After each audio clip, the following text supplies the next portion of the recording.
You're listening to Keeping It Real with Janean, your guide to living an authentic, healthy life. A podcast about living with more joy, grace, and zip. Being more in your true, authentic self, having more energy and feeling good physically, mentally, emotionally, and spiritually. We also strive to be entertaining as well as educational. We'll be interviewing experts in the field of health and well-being, sharing with you our knowledge and experience to help you eat better, feel better, do better, and have a more positive outlook on life. Sounded good to be true? Maybe possible? Well then, you're in the right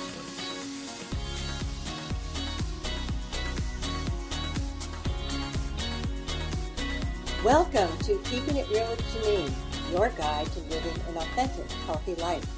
This is a podcast about living with more joy, being healthier, and becoming your true self. It's also about doing great things in the world. I'm your guide, Janean Strong, and you are listening to episode 3. My guest today is a friend, Lion Goodman. Hi, Lion. How are you today? I'm great, Janean. Thank you. I'm so happy to be here with you today. Well, I'm really excited because the topic that we're going to discuss today is beliefs, and that's been a topic that's been near and dear to my heart for a long time. So Lion is the CEO of Luminary Leadership Institute. It's a consulting firm dedicated to bringing leaders of businesses and organizations into alignment with their true self and their highest virtues. He's also the creator of the Clear Beliefs Process and author of 3 books, including Clear Your Beliefs, Men-Lightenment, and Creating on Purpose. Lion and his partner, Carista Luminaire, have created 2 programs to help create more secure, passionate relationships, Confused About Love, and Healing Narcissism and Codependency. He's also the creator of 3 iPhone apps, I Clear Anxiety, I Clear Criticism, and I Clear It. Lion has more than 35 years experience in transformational coaching, entrepreneurial business, spiritual practice, and men's work. He is a co-founder of the Tribe of Men, an initiatory program for men. And he served as the director of men's programs for the Shift Network, where he created programs that served more than 20,000 people around the world. You can find out more at www.clearyourbeliefs.com. We will also have a link for Lion's work at www.realjanean.com, our podcast blog. Lion, welcome to Keeping It Real with Janean. I really am honored to have you as a guest today. You know, I'm you excited. have an impressive resume, Lion. Lots of topics we could chat about, and perhaps we'll do another episode sometime. But today I'd like to focus on beliefs. Why don't we start with the question, what actually are beliefs? One of my favorite questions, because it's a question that I started asking decades ago and looked for answers. Because what I noticed in my history is that every time I had a big change, a big transformation in my personal development, my personality, my relationships, it was always accompanied by a belief change. So as an example, when I was in therapy in my very young days, I discovered through that process that it wasn't my mother's fault. All of my troubles were not because of her. And that was a great revelation, and it shifted everything. And it was a belief change. So when I noticed this pattern, I started asking myself the question, well, if all big transformation and change is associated with a belief change, why don't we just go to the beliefs themselves and change those? Good idea. So I began looking at what other people believed were beliefs and how they should function, how they functioned, and how they could be changed. And over time, I began understanding that most people think of beliefs as kind of a intellectual commitment. I believe there's a God, or I believe there should be more government or less government. But beliefs are actually much deeper than that. I discovered that they are the infrastructure of human consciousness. They're sort of like the Lego blocks that we use to create our reality. And as I studied them, I started understanding that they're much deeper than intellect. They go down to the very core of our human psychology. When we're infants, our number one job is to survive.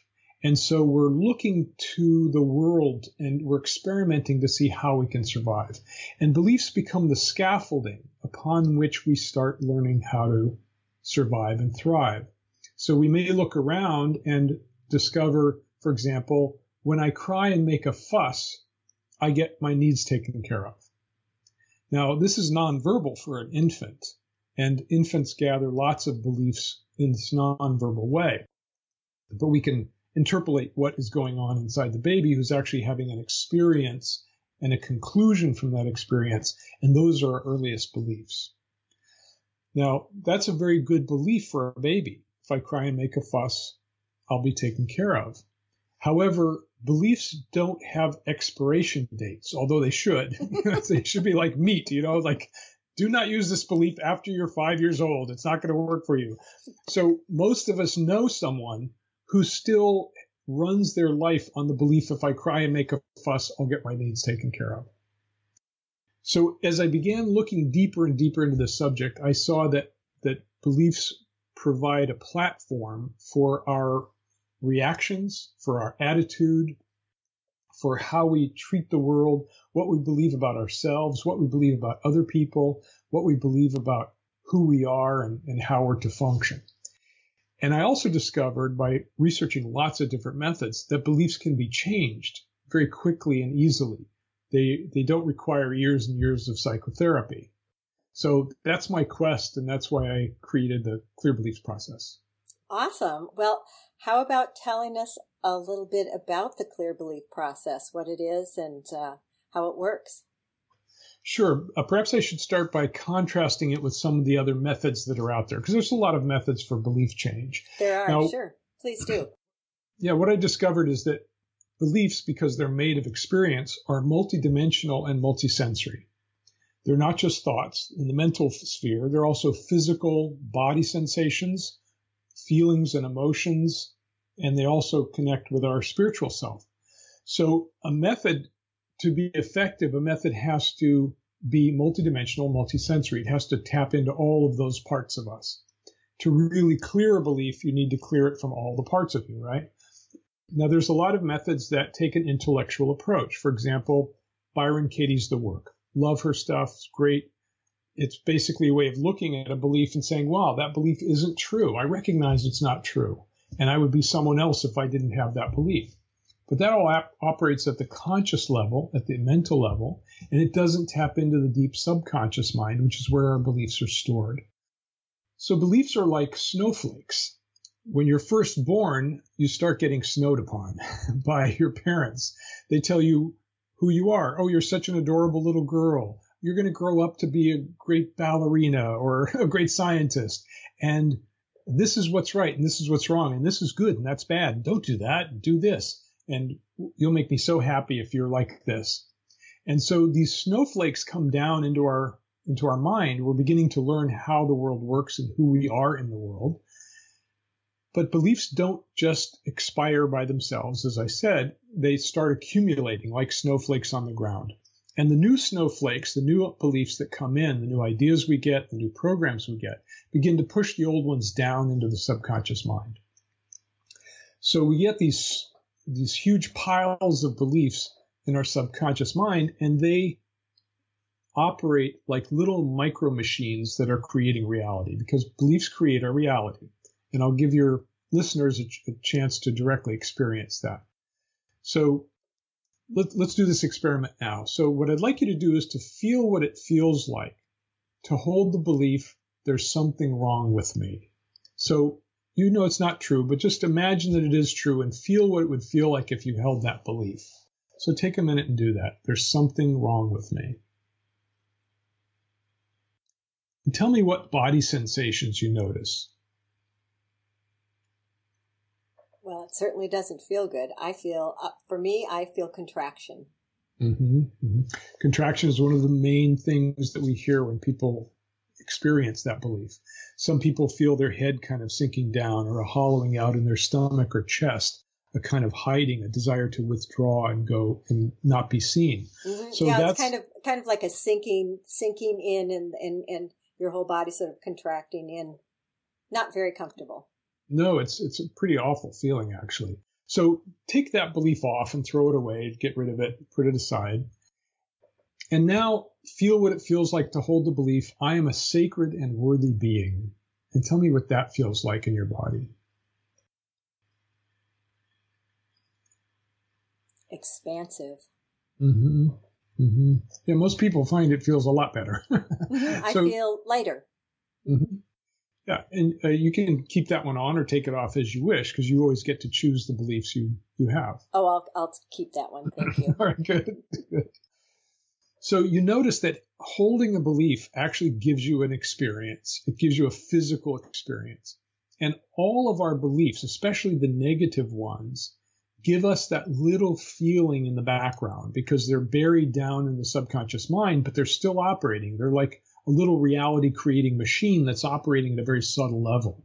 So sometimes you wake up in the morning and you just feel crappy, and it's possible that some of those old beliefs just got re-stimulated and now they're coming up to the surface and they're creating that crappy feeling.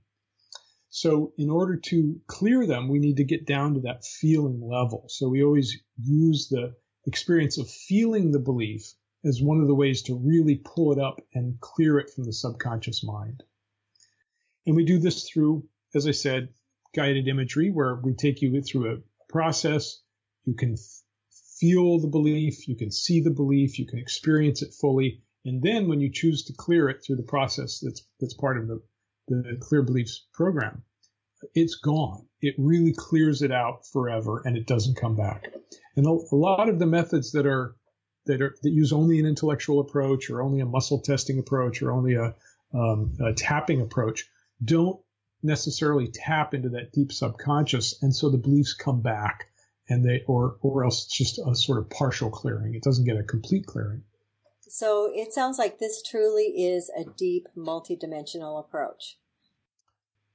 That's exactly right. It's, in fact, what I discovered through all my research and trying lots of other people's beliefs is that most approaches to this problem are partial or temporary at best. And I wanted to find something that was permanent, fast, and fun, because if it's not fun, you're not going to do it. That's true.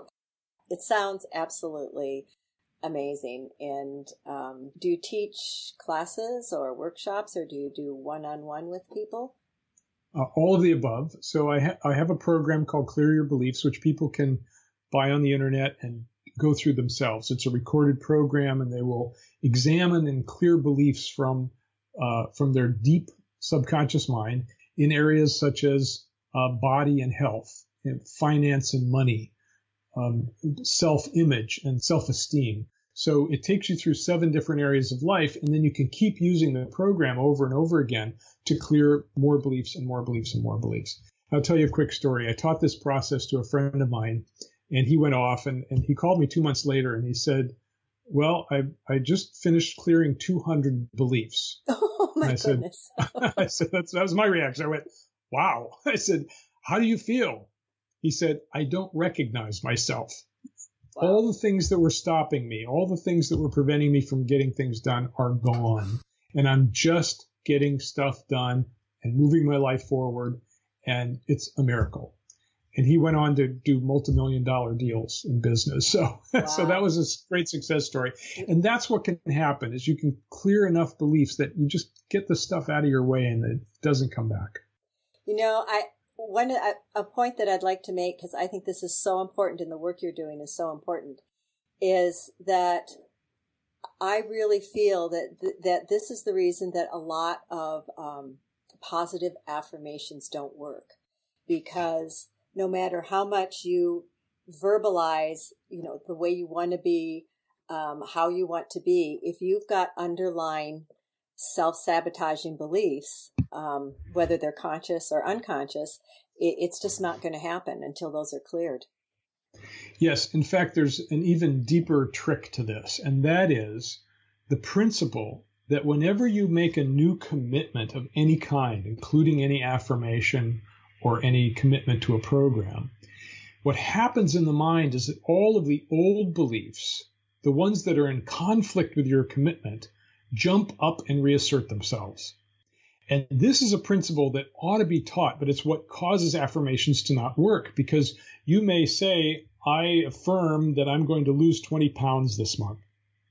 And then immediately what comes up are the old beliefs and the old voices like, oh, come on, you've never done that before. You'll never accomplish that. Forget about it. Besides, you know there's a wedding coming up and you can't stick to a diet when you're during a wedding. And remember that chocolate cake in the refrigerator? You're not going to miss out on that. Come on, give me a break.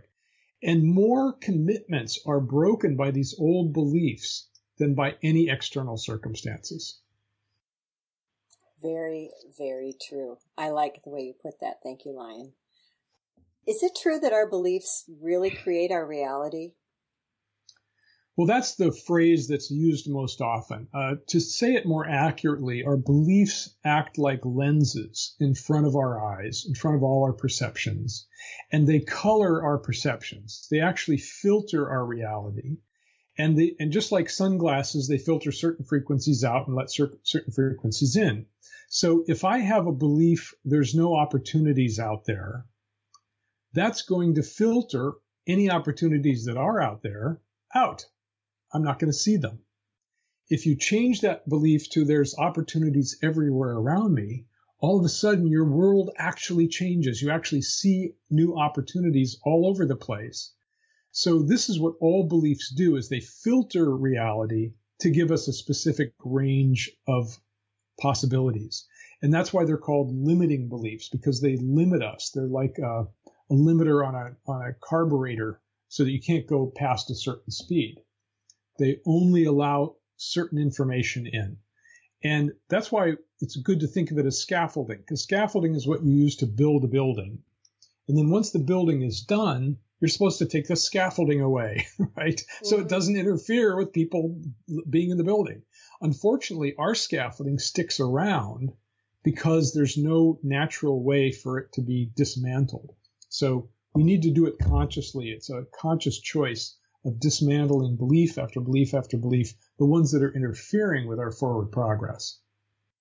It sounds like this is the main reason, beliefs are the main reason why people see things so differently. If they can be looking at the exact same situation, scene, whatever, and see it totally differently because they're looking through different lenses. Absolutely. And when you take fundamentalists of any kind, religious fundamentalists, scientific fundamentalists, philosophical fundamentalists, political, anybody who has a strong belief structure, you notice that they cannot hear information contrary to their belief system. I think we've seen that in the last year over and over and over again. Yes, and we'll continue seeing it until this problem is solved. But yes, our beliefs create a certainty, and certainty is really helpful for the brain. The brain does not like uncertainty because uncertainty means anxiety. Anxiety is fear about something bad might happen. So the belief system is a way of feeling safe. If I know what's so, then I'm safe. I feel safe. And if I don't know what's so, if there's all kinds of possibilities out there, it could be a saber-toothed tiger out there as easily as it could be something good. So our brains are oriented toward this fear of the other, fear of what's strange, fear of things that we don't know. And so that's why beliefs get so fixed, because it makes us feel safe. It's part of our safety mechanism. So these beliefs, even if we know they're not true, they still keep affecting us. They still keep limiting us. What's that about? Well, as I said, beliefs ought to have an expiration date, but they don't. If you think of them as little machines creating reality, you have to unplug the machine. One of the things I've said to some of my clients is, if people who have a lot of negative self-talk, you're a piece of crap, there's something wrong with you, you should never have been born, you're a waste of meat, all those things. I said, imagine that you walked into a room and you were hearing all these voices. And they sound true because they're in your mind. They're in your voice. Now, they probably were said by someone else when you were little, but you took them on and you reproduced them. We call that introjection. You're introjecting your parents' admonitions and negative comments. And now that you're saying it to yourself, first of all, you did that so you could align with your parents. We can't go against them because they might throw us out to the wolves. So we have to align with our parents. So we take on their beliefs. But now imagine that you walked into a room and you were hearing all these voices and you noticed a whole bunch of tape recorders around you with tape loops going around and around and around. So that's what the mind does. It's just a series of tape loops. And all you have to do is turn off the machines. But you have to do that consciously, because if you don't know it's just a machine operating in the background, you think it's true, especially because you hear it so often. And, a lot of times the really deep limiting beliefs that are running the program can be not that obvious. It can be just like some offhanded thing that somebody said when you were a kid and you were in the right frame of mind to just soak it in. Yes, and that right frame of mind, by the way, is a wide open mind for the first 4 or 5 years of life. We're like a tape recorder recording everything during that time. We don't make distinctions. We don't have the ability to distinguish between a good message and a bad message, a true message or a false message. So we take it all in and we construct our picture of ourselves, other people, and the world so that we can get along in the world under those circumstances. And then they just keep being there. And the earliest beliefs are the ones that we accumulated from our parents, our upbringing, our culture, our religious leaders and religious training, our friends, our teachers, and all of those beliefs keep accumulating and they cluster together. So if you have a belief that says there's something wrong with me, it will reinforce and cluster with other beliefs like I'm a piece of crap and I don't deserve happiness and I'm unworthy, all of those things. So they cluster together and reinforce themselves. So these deep old beliefs have to be handled as clusters of beliefs and taken apart piece by piece until they finally just break apart completely and disappear. Oh, interesting. So the analogy that came to me is it's kind of like putting a puzzle together and then taking it apart. Yes, good analogy. Good analogy. And that puzzle is usually pretty dark and negative because our brains tend to attract and keep the negative thoughts and negative beliefs more than the positive ones. And that's just part of our evolution as animals. It was better to be mistaken when you made a mistake, like there really isn't a tiger there, than it was to think there isn't a tiger there and there was a tiger there and then you die. So we tend to be attracted and hook on to the more negative beliefs that we come across. So I'm curious, what would happen if a person removed all their beliefs? They had no beliefs. Well, I'm asked that question quite often, and my answer is it's a great idea. Just be sure that you have an attendant who can change your diapers and bring you food. Because wow. if you had no beliefs, you wouldn't know, for example, that you had to feed yourself. You wouldn't know to stay out of traffic. So you'd be dangerous, actually, because the beliefs that we did accumulate are useful. Like knowing that a car can kill you, so don't get in front of one, is a very useful belief. And I don't recommend removing that one. That's a perfectly good belief. It helps you survive. So we're only interested in removing the beliefs that are interfering with your life, not the ones that are positive. As an example, a number of people who are very devout Christians came to me and said, we want to remove some of our beliefs. And my whole thing is about removing any belief that you don't want, right? So I was a little concerned. And it turned out that they wanted to remove the beliefs that were interfering with their faith. And it worked marvelously. And they deepened their faith by doing that. And so I was very happy to see that even in a strong faith community, this process can work because you clear the ones that you don't want to have rather than all of them. Mm-hmm. Mm-hmm. So our beliefs come from our experiences, and some of those experiences produce useful, what I like to call, I like to get away from negative and positive. So that comes from Richard Bartlett and Matrix Energetics. He likes to use useful.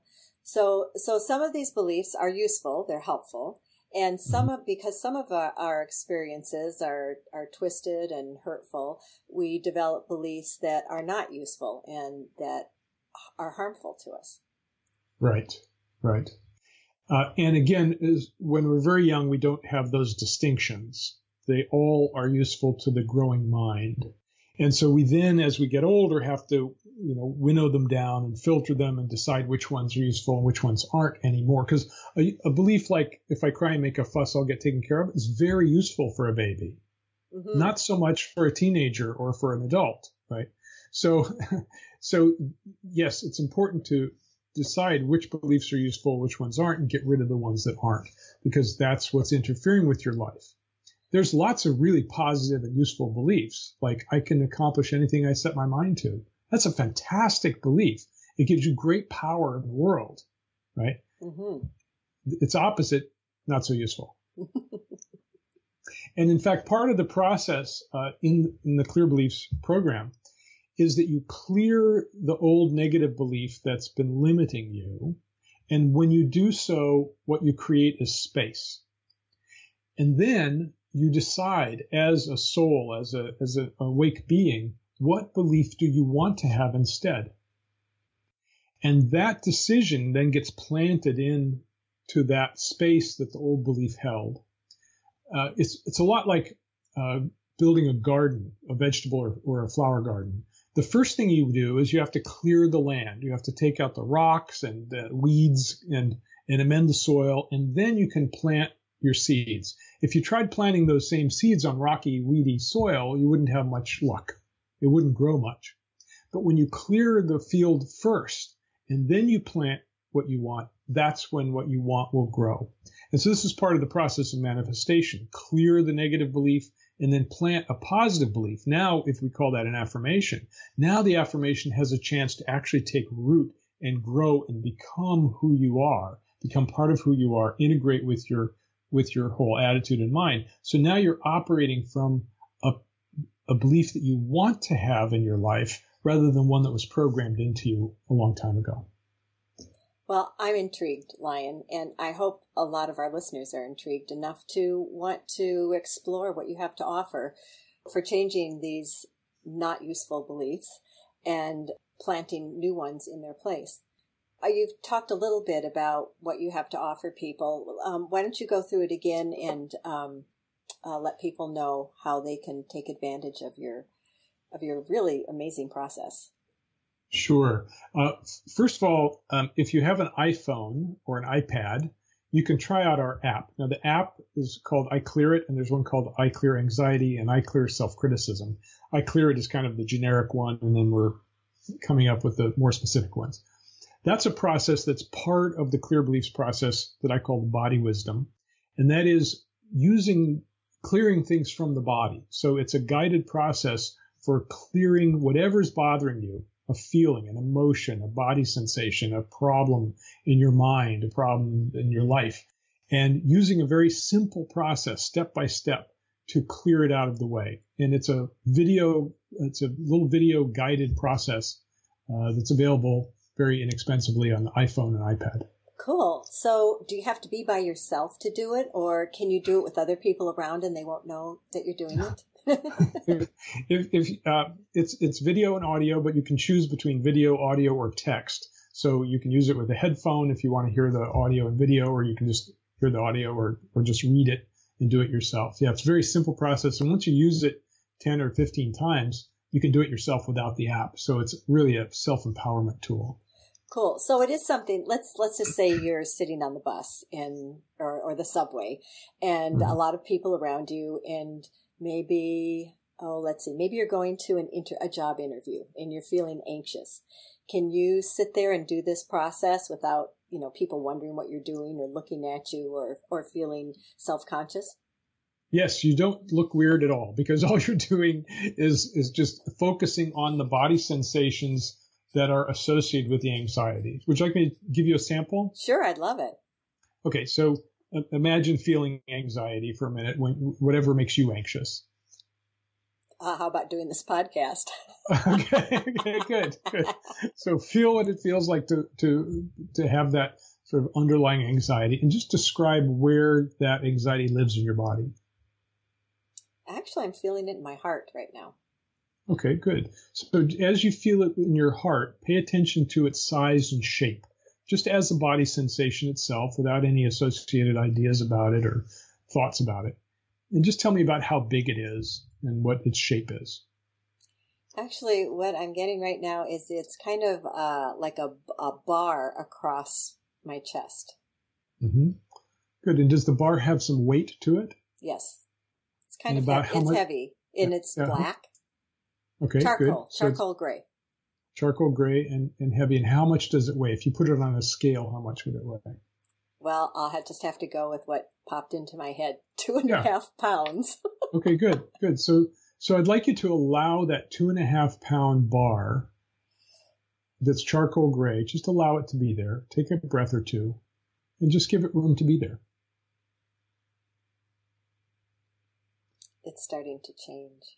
Yes, and there's the principle. So the principle is, if you are willing to experience an experience, it will change or disappear. I could take you further through the process, but I wanted to go at least that far to give you a sense of how the app works and how that part of the process works. So if we kept doing that, if we just kept having you focus on it and focus on it and focus on it, eventually it would disappear or it would shift, and then you'd focus on it some more until it disappeared.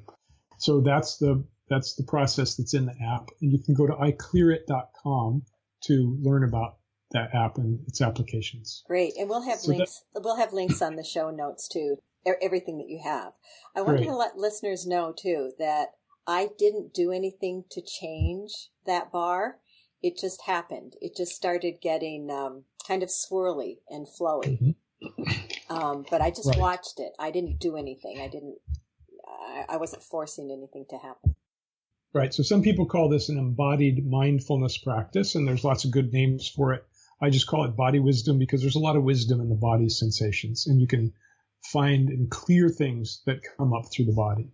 So that's the app. And then I have the program called Clear Your Beliefs, which you can find out about at clearyourbeliefs.com. That's a 7 recorded class session that takes you through an analysis of your beliefs and then choosing specific beliefs you want to clear. And then I guide you through the whole process so you can clear them one after the next. And then I also teach these methodologies to coaches, therapists, and healers. I've taught over 250 people around the world these processes. And that's a program called the Clear Beliefs Coach Training. And I teach through the Impact Coaching Academy. And you can find out about that at clearbeliefs.com. And on that site, there's some recordings of sessions if you wanted to hear what that was like for other people. So that's a training that will next come up in January of 2017. And it's a fantastic 40-hour program to give people all of these techniques they can use with themselves or others. Awesome. And where is that held? That's online. Oh, that's online. Great. So there's no excuse. You don't have to travel or go anywhere. That's right. Great. Is there anything else that you'd like our listeners to know before we close? This has really been very valuable. I'm so happy that you're with us today, Lion. The most important message I have is that, yes, it's true that beliefs limit you, and beliefs also create possibilities. And by changing your beliefs, you can go from limited to possible, from what's not allowed to everything that is allowed, from being isolated and alone and afraid to being in the world, successful in everything you do. And it's just a matter of doing some digging, turning that searchlight inside, finding what's true, and clearing it one step at a time. It just happens one step at a time. And every step forward allows you to open up more areas of your life and have more success in every area, in finance, in money management, in relationships, in love, in health, and in your body. Every part of life can be improved by simply changing your beliefs. Wow, that is great. I hope our listeners will check out your website, check out your course, check out your workshop, your apps. I really wanted to interview you early on in the life of this podcast because the beliefs that we hold are so important and they really do shape our lives. And I really do think they have a huge impact on whether we see ourselves as a victim or as the person who is responsible for creating our reality. And I think that is one of the most important things that people need to grasp when they're living a life that they don't like and they're not happy with. I couldn't have said it better myself, Janine. Oh, well, thank you. And thank you so much, Lion, for being with us.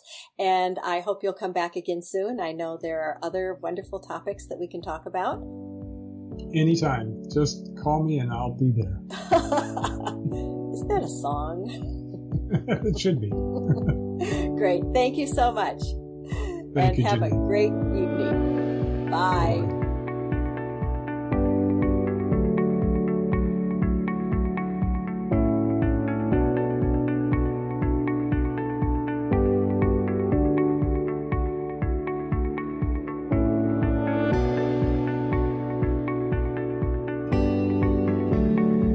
Thank you so much, Lion, for sharing your knowledge and work on beliefs with us. I think we've all got some good takeaways, interesting ideas to think about and explore.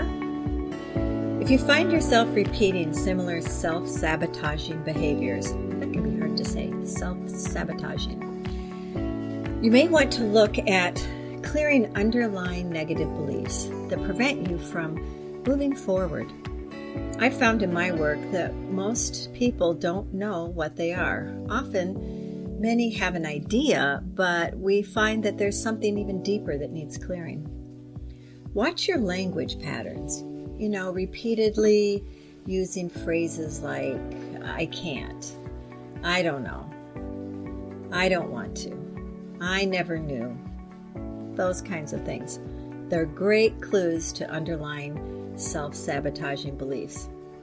If you'd like to learn more about Lion and the Clear Beliefs process, please go to the website, www.realjanine.com, for more information and links.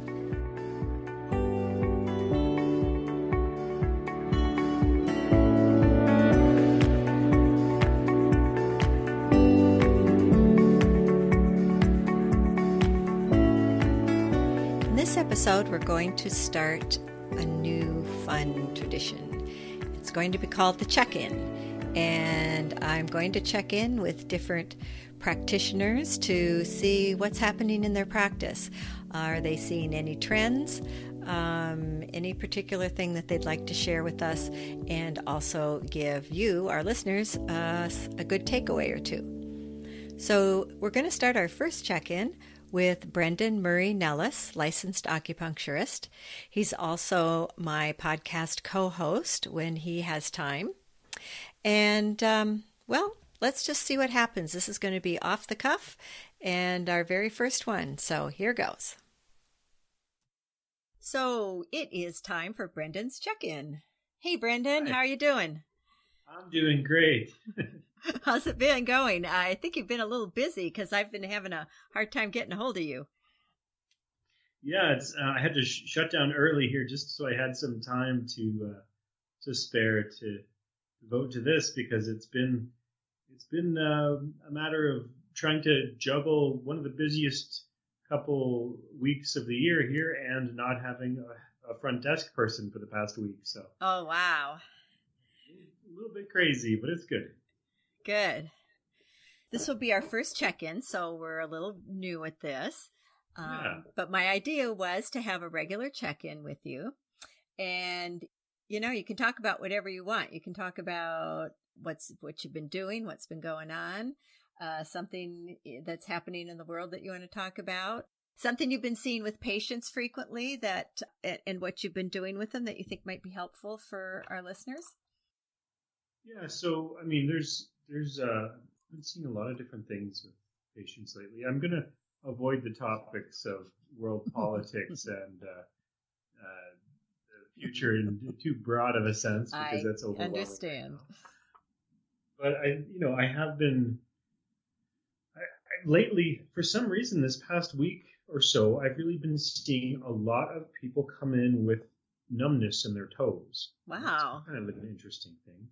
It's been sort of a hands and feet kind of couple weeks where there's lots of people coming in with different conditions, whether it's arthritis in their hands or feet or lack of nerve function on the sort of balls of their feet, as well as in this cold that's kind of hit us all of a sudden out here in the woods. I've been seeing a lot of people that suffer from Raynaud's syndrome as well. So there's been a lot of sort of issues either around a lack of circulation to the hands or to the feet, or arthritis and nerve issues. So it's been it's rather odd because I don't run into this very often, and then all of a sudden there's been a big. Yeah, that does sound odd to me. Let's start with, why don't you describe to our listeners what Raynaud's is? Because a lot of people might not know that. Okay, so Raynaud's syndrome is sort of what they call idiopathic, which means there's pretty much they have no idea what causes it or how to cure it in the Western medical sense. With acupuncture, I've had a fair amount of success with it. Really what happens is that for some reason the blood vessels just pinch off and don't allow circulation to flow to the hands. And so usually the circulation will cut off either at the wrist or sort of at the base of the fingers. So between the palm of the hand and the fingers. And so what ends up happening is that when someone goes out into the cold, it doesn't have to be all that cold. It could be washing your hands with the cold water on the tap. But also this time of year, when we start getting into winter, happens more frequently. So when people go outside, all of a sudden their hands turn white or purple and get extremely cold. And there's pretty much no circulation going to them. So with acupuncture, it's not the most pleasant thing to get needles in your hands, but there's different things I can do to increase circulation. So sometimes I'm really working in a more of a broad sense on how to help the heart be a bit stronger, but also how to draw energy down to the fingers. So I've been using a lot of moxa. And what's moxa? So moxibustion. So when you go see an acupuncturist, it doesn't mean they're going to use needles. There's many different parts of Chinese medicine, one of which is called moxibustion. And moxibustion is really when you take the plant mugwort, which is a common herb that many people have in their gardens and things.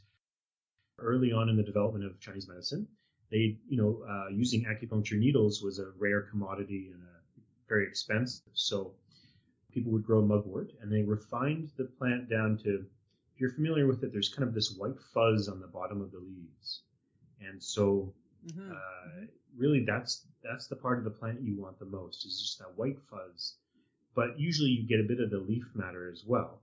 And so what happens is that you age it for a year or two, and then you refine it down to just trying to concentrate that white fuzz on the bottom of the leaves, and then also a little bit of the leaf matter. You take that, and it's sort of like this loose, what they call a floss, which is sort of like this fluffy, slightly refined plant matter. And you take that, and there's different ways that people use it. When I say use it, I mean they burn it. So when you burn moxa, it smells a little bit like someone is smoking something that maybe they aren't allowed to smoke. And so I personally think it smells much I better. do too, but really like oftentimes I have people coming in saying, "What do you think you're doing in here, smoking weed in the clinic?" But really, what it is this: it just smells a little bit like sage, a little bit like a really just plant matter that's burning. And so there's a long tradition of using sort of like a tissue paper type of thing and rolling the moxa into like a cigar shape. It's quite large, and you light it on fire, and you get a little ember going, and you burn it over the acupuncture points, and that will heat up that area of the body and draw circulation to that part. I also will make these little cones, they're called, sort of like little pyramid-shaped bits of plant matter, and put them on the ends of the acupuncture needles or directly on the skin. And there's a whole technique of doing that. But pretty much you're adding heat to the body, and that will create different results. Yeah, so it's a wonderful thing to use with Raynaud's syndrome or other things to kind of pull circulation away from the core of the body to the hands and the feet. I've actually used it for high blood pressure, which seems counterintuitive, adding heat to the body, but you can actually draw the circulation away from the heart and down the arms to the hands or down towards the feet. And so there's, I've used it for a lot of different things, but it's happening a lot lately with the cold season. Cool. Wow. I know my experience with it is I feel a really deep to the core warmth. I love it. It feels so good. Because I tend to be, with my thyroid issues, I tend to be cold a lot. Yeah. So, burning it, oftentimes it's done sort of on the lower torso to really kind of warm your core.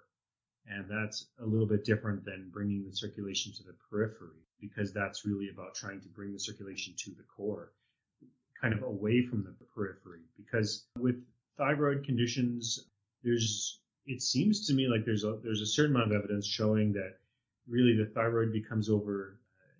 What happens is that there's this whole issue of the adrenals sort of trying to rob when you get into a fight-flight response, your adrenals will just take over all of the whole endocrine system and rob it all of all the nutrients and everything it needs, and just focus on creating more chemicals from those adrenals and pumping that into your system so that you can run away from the saber-toothed tiger. But it doesn't have to be a saber-toothed tiger, does it? It can just be quote-unquote stress. Well, yeah, that's the big saber-toothed tiger. That's the one that I'm trying to run away from too, and that everyone struggles with. And it doesn't matter if it's a saber-toothed tiger or, meeting that deadline to file your taxes, or if it's driving through traffic or windy roads, or it can be anything that can create stress. So it can even just be simply working in an environment where you're not happy.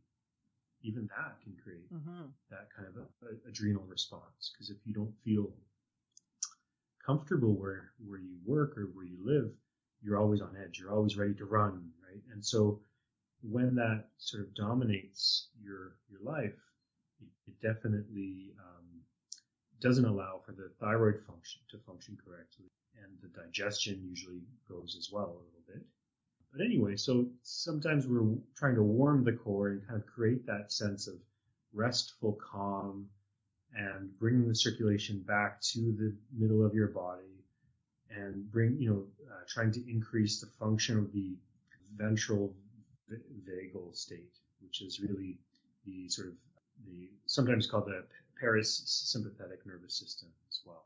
It's that part of your body that's really about restfulness and thinking, like deep thoughts, reading, digesting, relaxing, sleeping, all those wonderful socializing, all of those things that are wonderful. So really getting your body back into that state is it's really wonderful. And moxa does something else that helps with that too. It actually, when you burn moxa, the smell of the smoke actually does that as well. In Europe, it's not very Chinese use of it, but in Europe, historically, mugwort has been used in little sachets that people will make, and they put by their bed, and helps them dream. It helps them have, really active dream life, and to allow people to engage with their dreams, and so it's really good for that as well. Helps you kind of relax and open up your dream and self, and helps you be a bit more creative and things. So when you say engage with your dreams, are you referring to lucid dreaming? Yeah. Yeah. Okay, cool. So mugwort helps that. So I wanted to ask you, so for people who are having problems right now with cold hands and feet and just, different issues, and they don't have an acupuncturist to go and see, what would you recommend for them to help them? Any herbs or? So definitely, if you have cold hands and feet, it does help to have a little bit more cayenne pepper in your life. If you add it to your food, or even black pepper, any of those kind of spicy foods will help your circulation further out to the hands and feet. Would ginger be included in that or not? Ginger, not as much. Okay. The spices like ginger, cinnamon, nutmeg, those kinds of spices that are kind of, sometimes we associate them with chai or with winter baking, are actually really good at bringing circulation to your core. Okay. Ginger is kind of the exception. It might help as well, but its real focus is on the stomach. So it kind of will maybe bring it'll help bring circulation to maybe both, as opposed to something that's more specific. The other herb that's quite helpful, that's really common, is rosemary. You can use rosemary in that way, and you can make a tea out of rosemary, and it tastes a little bit rosemary-y, but you can make a tea every day with maybe about a half teaspoon to a teaspoon of rosemary. And if you have the essential oil of rosemary, you could add that to a little bit of an oil, like, it doesn't really matter if it's coconut oil or olive oil or something. Add a few drops of rosemary to a small amount of that, a tablespoon or so, and then rub that on your hands and feet. Or if you want to get a bit creative, with acupuncture, there's these points sort of by either right on the tips of the fingers or toes, but also right by the nails of your fingers and toes. So they're called like at the base of the nail. Yeah, sort of right at the base of the nails. The side, the corner. Right at the corner. They're called Jingwell points, and they are very good in scenarios that are a little bit more of an emergency type of scenario, but they are really good at sort of tapping into energy to kind of really dramatically pull heat to your fingers and toes. And so you could use, I've been telling people to use a drop of rosemary oil on the tips of their fingers and to massage it into the sort of the last joint on your fingers and toes, because that will actually have a fairly strong effect at pulling it towards those Jingwell points. And the other points that are on the tips of your fingers and toes are called the Bashi points. I'm getting it wrong. The Bashi points are by the knuckles on the fist.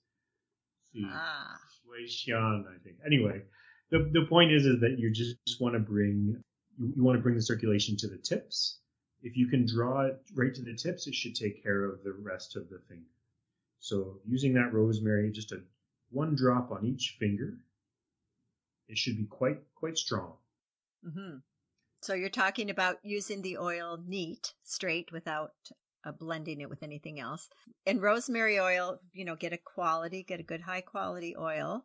And luckily, rosemary is generally not very expensive. So yeah, usually you can find a decent oil at a specialty store or health food store. And if you don't have access to essential oils, the other thing I tell people to do is to get some cayenne pepper and put it in some oil. I'm just going to guess here. I'm going to say about a tablespoon of cayenne pepper in a jar, let's say 100 mil or 150 mils of oil. And you can use olive oil. It doesn't have to be fancy. And but it's, if you have a nice almond oil or something like that you like a lot, well, you can use that. And if you leave it in there for about 2 weeks and shake it every once in a while, and at the end of the 2 weeks, you can filter out the loose cayenne pepper, and then take the oil itself will be really spicy, and you can put that on your tips of your fingers as well and toes. The problem with that one though is that it'll kind of stain your fingers a little bit orange, so there is a downside. But it is interesting. So maybe just use it on your feet. Yeah, exactly. I've actually mostly used that for folks that have diabetes and that are starting to lose circulation to their feet. because it is quite strong and it does dye your feet orange. So it has to be something that you're not too worried about, wearing your sandals in public or anything, unless you wear socks with your sandals, but that's a whole other issue. So. Would you use the rosemary essential oil and the cayenne oil that you've made No, together? just stick with one or the other. I don't want to throw too many different things at a single problem. If one doesn't work that well, you could try the other. There's no need to really mix them. Okay. Great. Wow. Now, I think for our first check-in, this has been awesome. You've shared some great information with us, and I think the listeners have some good takeaways that they can use this winter. Thanks a lot. So what's up for you for the next week or so? What's up for you for the next week or so? Well, I'm trying to carve out some time to spend in the woods before it gets too snowy. So I have a couple of spots I've found recently that have some big old cedar trees that went through a big fire, and they're all burnt out on the inside. And so they're really gorgeous. They're like these shells of trees all burnt on the inside. I'm going to spend more time with them. Do you have a camera? I could bring. Perhaps you could take some pictures that we could post. Sounds good. Great. Well, thank you, Brendan. We'll talk again next time and have a great couple of weeks. Thank you.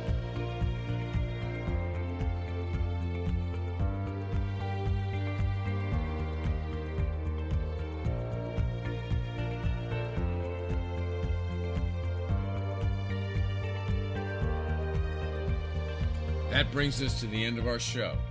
I hope you found something of value that you can use in your life. Thanks for listening. The Keeping It Real with Janean podcast comes out every 2 weeks. Questions, comments, or podcast topic ideas?